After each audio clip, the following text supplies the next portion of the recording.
The Most Holy Church of God in Christ Jesus is a religious organization established in the Republic of the Philippines on the 9th of May, year 1922, and is duly registered with the Securities and Exchange Commission with registry number 82613. Through faith in the truth revealed by the Holy Scriptures of the Bible, the administration as well as the entire brethren of the Church believe that it is the Most High God, the Lord Christ Jesus, who established the Most Holy Church for the sole purpose of proclaiming Him as the only one true God and Savior whom we should worship and serve with our whole lives, and that He is no other than the Lord Christ Jesus, who manifested in the flesh, and that the Most Holy Church of God in Christ Jesus is His chosen way for us to deliver from our sins and eternal damnation. Therefore, since the Church was established, everyone who is called into the Church receive the divine obligation to partake in all evangelization efforts of the Church to fulfill the God-given commission to make disciples of all the nations. In that case, here is the vision and mission statement of the Church. Vision: the Most Holy Church shall be exalted for the glory of the Most High God. Mission: seed of one world, one nation. Core value: all members of the Most Holy Church are being taught and encouraged to live in agape. Agape is a Greek word which means perfect love and everlasting love. As the Bible further expounds, it is the kind of love that God has for all of us. In fact, God Himself is agape. Agape, or love, serves as the core value of the Church because love is the fulfillment of the law. Ownership and administration: the Most Holy Church of God in Christ Jesus fully believes and proclaims that her sole owner is no one but the Most High God. He is the only King who reigns all over the Church.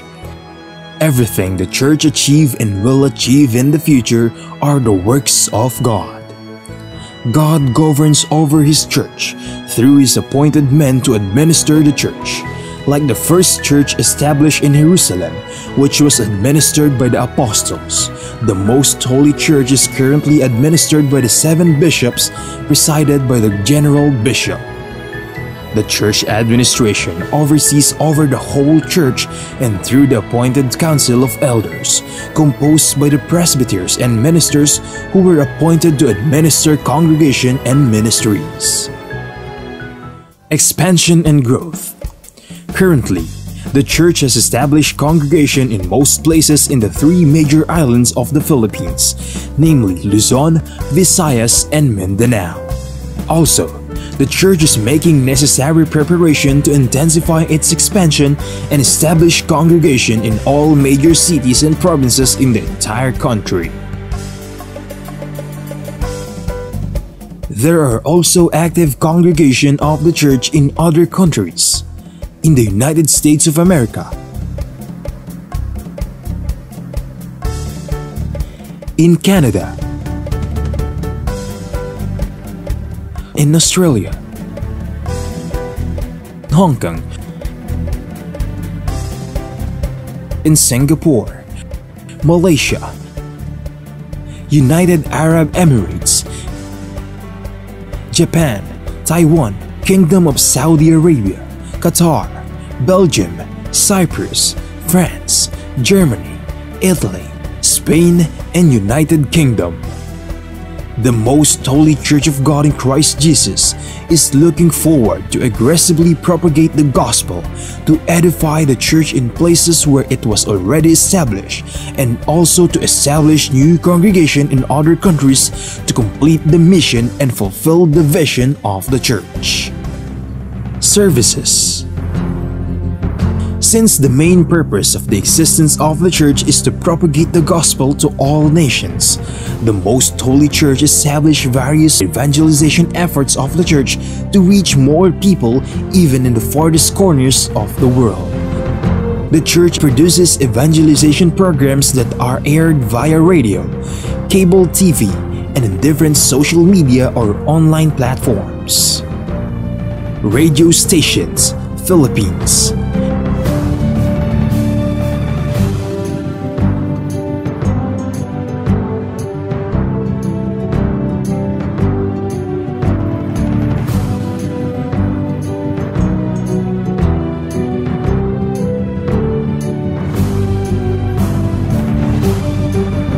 Cable TV channels.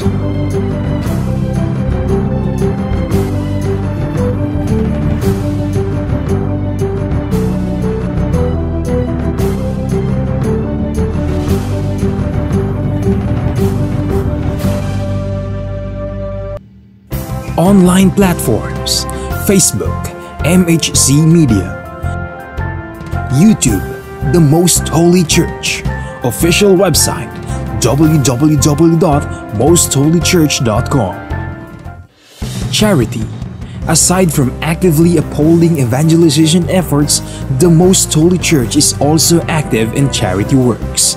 Here are some of the ministries of the Most Holy Church established to serve both members and non-members of the church. Lingap Agape Ministry. The church established the Lingap Agape Ministry, which engages in community services like goods and charity donations, feeding programs, blood donations, and other services to cater church members and non-members who are in need. Damayang Kristiyano. On May 1, 2004, the church administration established the Damayang Kristiyano Ministry that aims to help the needs of the family of a deceased member of the Most Holy Church, especially in their burial expenses. Schools. Pristine Heritage Academy, formerly known as Pristine Learning and Tutorial Center. The Pristine Heritage Academy was established by the Most Holy Church in February of 2009. The school is open to all church members and non-members alike for the fulfillment of a part of the Most Holy Church community service. Mahanaim Evangelical Academy. The church administration aimed to give standardized education and training to church members who aspire to become missionary workers and ministers of the church. Thus, in 2018, the church administration established the Mahanaim Evangelical Academy that provides classroom lectures and on-the-job training so that aspirants to partake in the Lord's mission may be molded to become a proud messenger of God. The Mahanaim Evangelical Academy mainly holds its training in Gabay Center, the training facility of the Most Holy Church located at Barangay Sumalo, Municipality of Hermosa, Province of Bataan, Philippines. The Centennial Celebration of the Most Holy Church.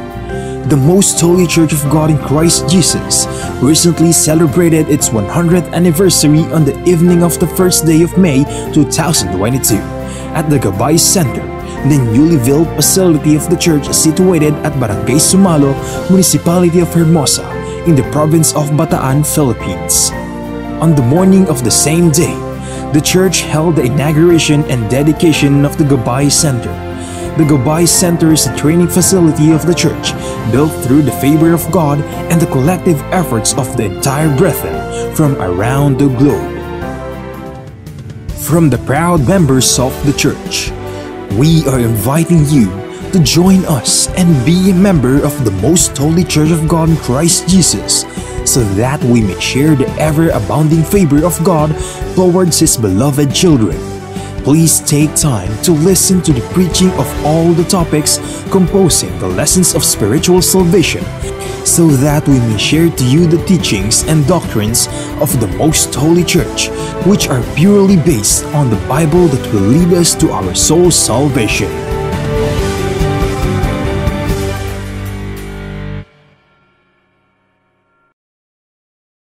To know more about the church, you may visit our website at www.mostholychurch.com, or you may reach us through telephone number 6302-8255-6949.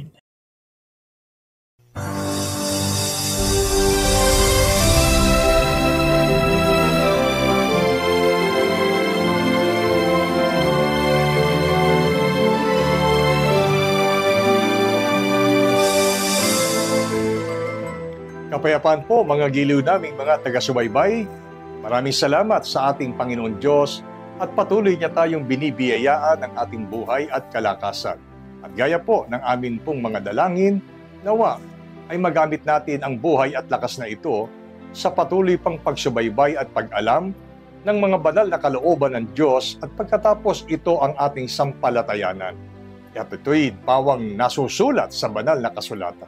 Inihahatid sa inyo ng programang ito na ang Kabanal-Banalan.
Ako po ang inyong lingkod, kapatid na Benhanan. Kapiling natin sa talakayang ito ang ating minamahal na kapatid na Neraya. Kapayapaan po, kapatid na Neraya. Kapayapaan din po sumainyo, kapatid na Benhanan, at kapayapaan po sa lahat ng aming mga mahal na taga-subaybay ng programang ito na ang Kabanal-Banalan. Sa mga sandaling ito, tatalakayin natin ang tungkol po sa pagiging hukom ng isang tao. On our own little way, nagiging hukom po tayo sa iba't ibang paraan. Kaya nga may tinatawag na judgmental. Hindi po ba madali ang tao na humatol sa kanyang kapwa-tao? At gayon din, kahit pa ang iyong propesyon sa mundong ito ay gaya ng isang hukom o tulad sa isang hukom, dumadaan sa isang masusing pag-aaral at matagal na pag-aaral upang maging dalubhasa ang tao sa tinatawag na batas ng tao. Subalit, hindi po lingid sa ating kaalaman, may mga professional na hukom sa mundong ito na hindi pa rin nagiging makatarungan bilang hukom. Ang paksa ay magpapakilala sa atin sino lamang ang makatarungang hukom na dapat nating pagtiwalaan sa ating buong buhay. Hindi ko sinasabi ang bagay na ito upang huwag tayong magtiwala sa mga hukom dito sa lupa. Subalit, bagaman hindi lahat ng hukom sa lupa ay liko, meron lang po tayong titiyakin sa pagiging makatarungang hukom. Sino ang makatarungang hukom na ipinakikilala ng banal na kasulatan, kapatid na Neraya? Ang sagot na mula sa Biblia ay mababasa po natin sa 2 Timoteo, Kapitulo 4, versikulo 8. Sa salin po ng Biblia na Tagalog Popular Version. Pakibasa po, kapatid na Benhanan. Kakamtan ko na ang korona ng pagtatagumpay at sa araw na yaon, ang Panginoon na siyang makatarungang hukom ang magpuputong sa akin ng korona, hindi lamang sa akin, kundi sa lahat ng nananabik sa muli niyang pagparito. Mula po sa mga talatang binasa ay maunawa natin ang tiyak na sagot mula sa Biblia kung sino ang ipinapakilala na siyang makatarungang hukom. Ayon kay Apostol Pablo, darating ang panahon bilang lingkod ng Diyos ay kakamtan niya ang korona ng pagtatagumpay sa araw na yaon. At ang Panginoon ang pinakilala niyang siyang makatarungang hukom na magpuputong sa kanya ng korona. So dito po ay maunawa natin ang tiyak na sagot. Kung merong una-unang pinapakilalang makatarungang hukom ay walang iba kundi ang ating Panginoon. Opo, ang ating Panginoong Diyos, siya ang makatarungang hukom At para patunayan ang bagay na yan, mahayag ang kanyang paghukom sa muli niyang pagparito para magbigay gantimpala sa mga taong nagpakabuti at para maglapat naman ng kaparusahan sa mga taong nagpakasama. Yun po, mga giliw naming mga taga-subaybay, hindi po natin maaaring pasubalian o pag-alinlanganan ang mga pagtuturong ito na nagsasabing tanging ang Panginoong Diyos lamang ang makatarungang hukom. Bagaman sa lupa, hindi ang lahat ay liko.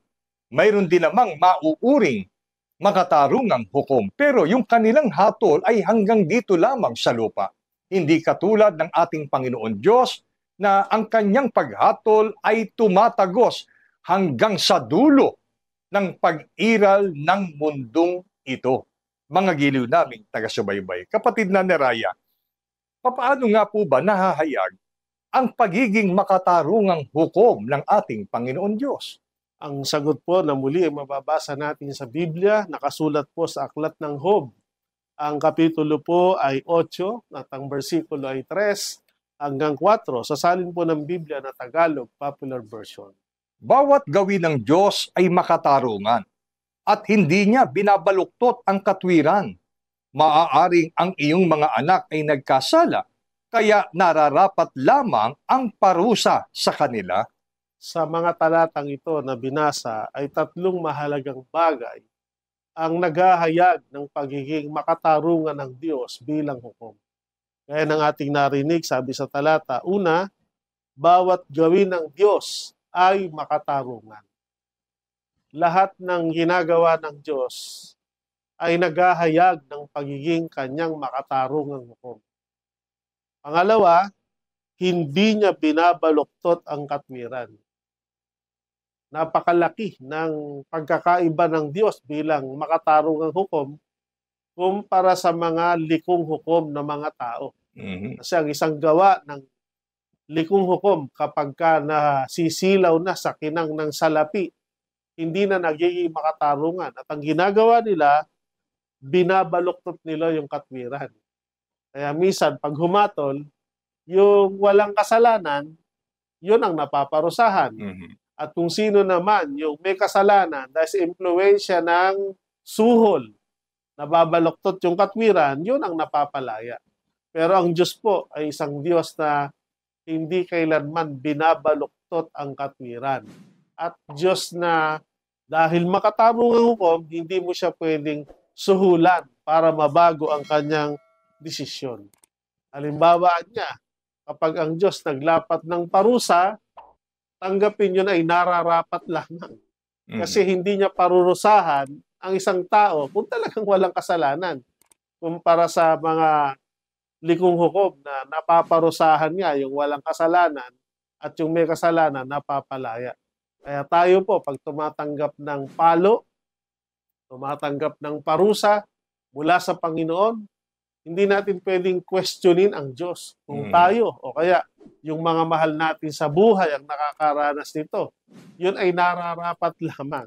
Dahil hindi maglalapat ang Diyos ng parusa kung wala naman tayong nalabag o wala naman tayong nagawang pagkakasala. Igalang natin yung kapasyahan ng Diyos sa anumang kaparusahang nararanasan natin sapagkat ang Diyos ay makatarungang hukom.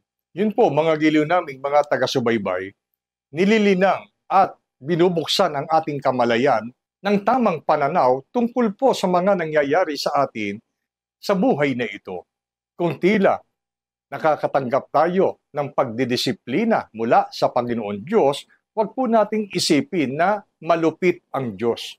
Kundi ang isipin natin, dapat nating tanggapin ito sapagkat kailanman ay hindi magkakamali ang Diyos nang ilalapat niyang pagdidisiplina o kaparusahan sa tao sapagkat ang kanyang paghatol o paghuhukom ay laging nakabatay sa tinatawag na katwiran, mga giliw naming taga-subaybay. Kaya dahil ang Diyos ay makatarungang hukom, kung tayo po ay nakakaranas ng kaapihan mula sa ating kapwa, dapat ba tayong maghiganti? Ang sagot po ng Biblia ay mababasa natin sa Roma, Kapitulo 12, versikulo 19. Sasalin po ng Biblia na Tagalog, Popular Version. Mga minamahal, huwag kayong maghiganti.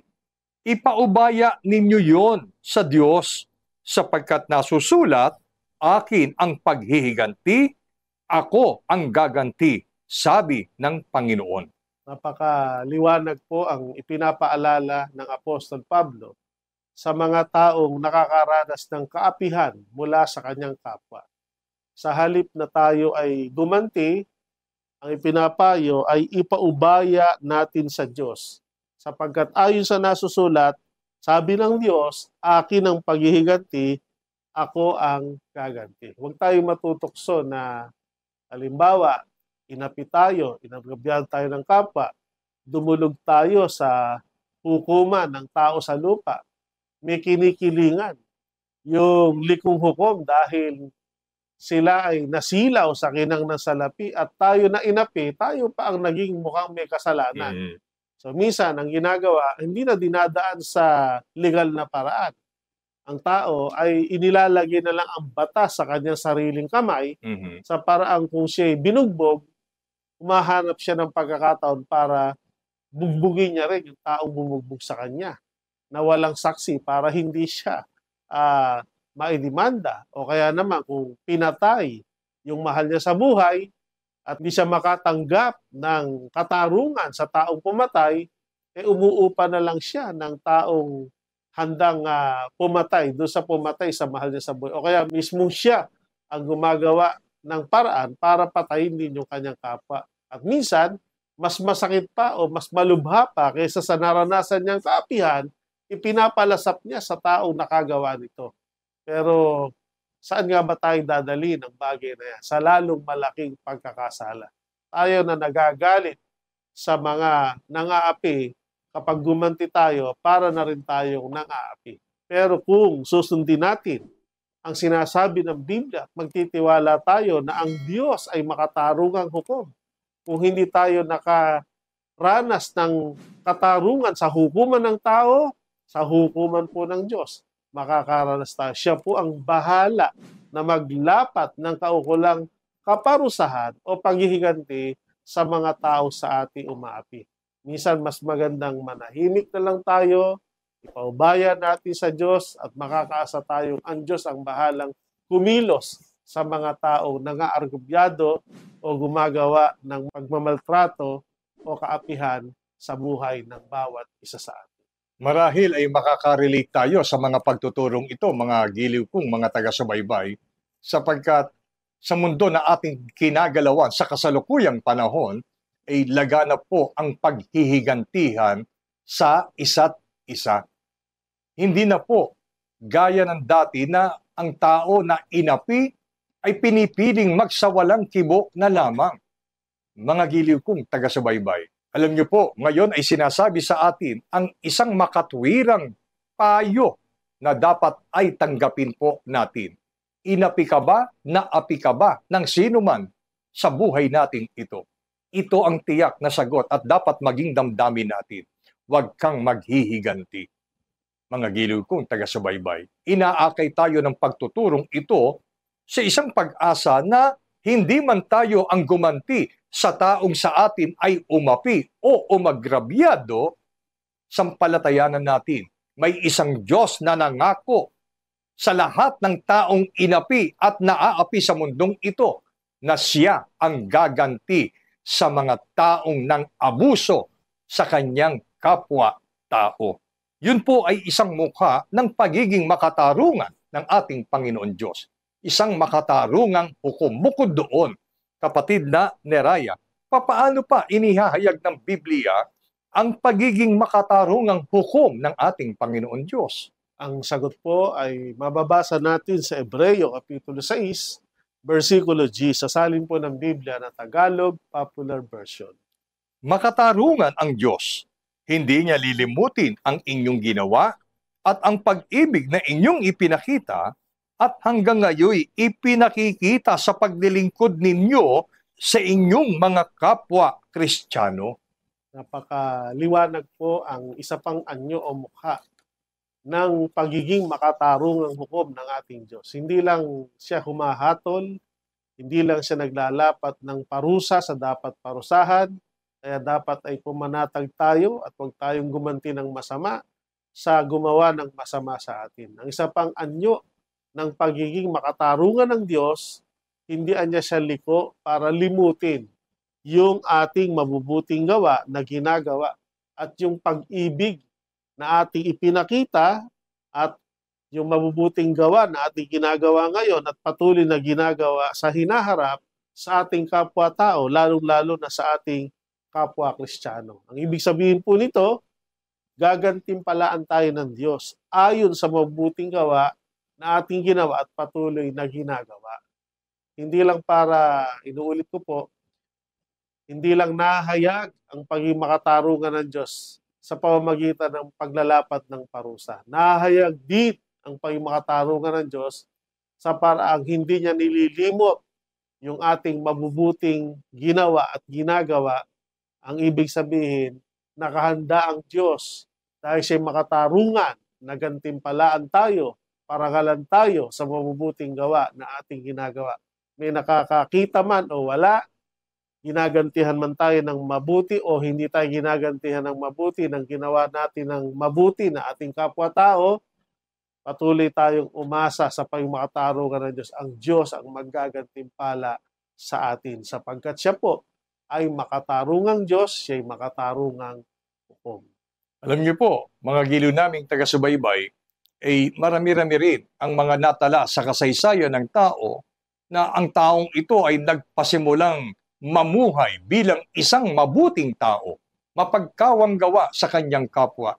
Subalit nang siya'y dumanas ng isang pangyayari na tila nayurakan ang kanyang pagkatao, ang kanyang karapatan, at tila naapi siya sa mundong ito, yung taong mabuti na yon, bunga ng kawalan ng pagkaunawa sa salita ng Diyos, ay biglang nabago mula sa pagiging mabuting tao na nakaranas ng pang-aapi at pang-aabuso sa kanyang kapwa, yung kanyang mapagmahal sa kapwa, yung damdaming yon ay napalitan ng poot at pagkagalit. Ano nangyari? Iniligay niya sa kanyang kamay ang batas.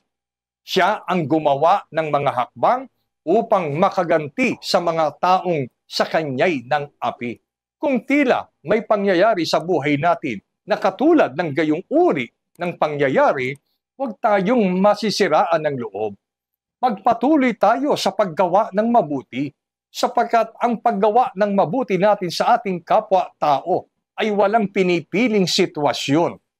Anuman ang pagdaanan natin sa buhay na ito, kung tila napagkaitan tayo ng katarungang mula sa hukom sa lupa, o dili kaya'y may nang api sa atin o nang abuso sa atin o nang agrabyado sa atin, huwag tayong masisiraan ng loob.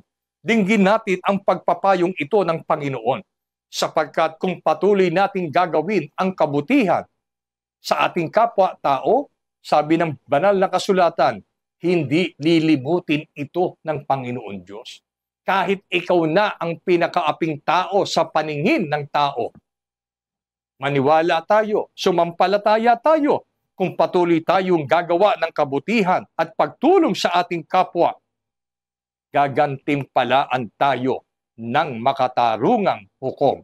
Ano mangyayari sa mga nang api at nang agrabyado o ng abuso sa atin? Ang Diyos ang gaganti sa kanila. Kaya dahil makatarungang hukom ang ating Panginoon Diyos, kapatid na Neraya, pwede bang ma-discourage ang tao gaya ng aking pong nabanggit kanina na wala naman siyang ginagawang abuso sa kanyang kapwa. Puro kabutihan na nga. Pagkatapos, siya pa ang maaapi. Yun bang sitwasyon na yun, pwede bang maging hadlang para ang taong ito ay hindi na magpatuloy sa paggawa ng mabuti? Ang sagot po ni Apostol Pablo, batay sa kanyang pagpapayo, ay nasulat sa Galatia, Kapitulo 6, versikulo 9 hanggang 10. At huwag tayong mga pagod sa paggawa ng mabuti, sapagkat sa kapanahunan ay magsisipag-ani tayo kung hindi tayo manganghihimagot. Kaya nga, samantalang tayo'y may pagkakataon, ay magsigawa tayo ng mabuti sa lahat at lalong-lalo na sa mga kasangbahay sa pananampalataya. Kung tayo po ay gumawa ng mabuti sa ating kapwa-tao, pero hindi nila tayo ginantihan ng mabuti ayon sa ginawa sa atin, at merong iba pa nga ay hindi na nga marunong magpasalamat, ay ginagantihan pa ng masama yung mga taong gumawa sa kabutihan, makatarungan po ang Diyos. At ang pagiging makatarungan ng Diyos, kung hindi sila marunong gumanti ng mabuti, batay sa ginawa nating mabuti, dahil ang Diyos ay makatarungan, ang Diyos po ang bahalang magganti sa atin. Kaya ang ipinapayo ng Apostol Pablo, magpatuloy lang tayo sa paggawa ng mabuti.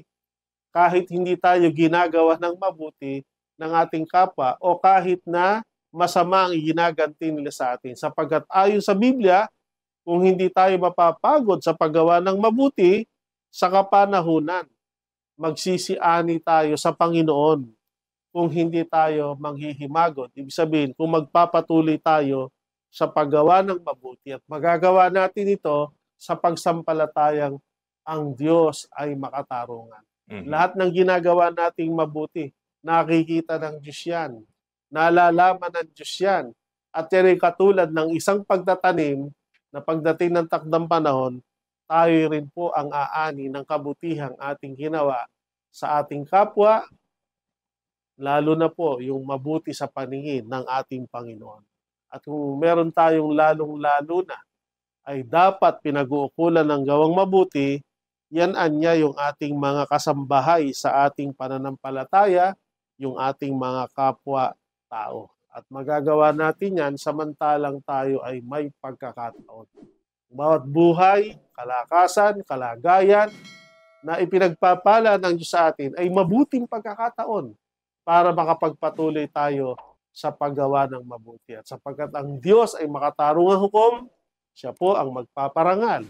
Siya po ang magagantimpala sa lahat ng kabutihang ginawa natin sa ating kapwa, sa ating mga sa buhay, at kabutihan na gawaing paglilingkod sa ating Panginoong Diyos. Yun po, mga giliw naming taga-subaybay, gaya po ng nabanggit ng kapatid na Neraya, ang paggawa ng kabutihan sa ating kapwa ay gaya po ng pagtatanim.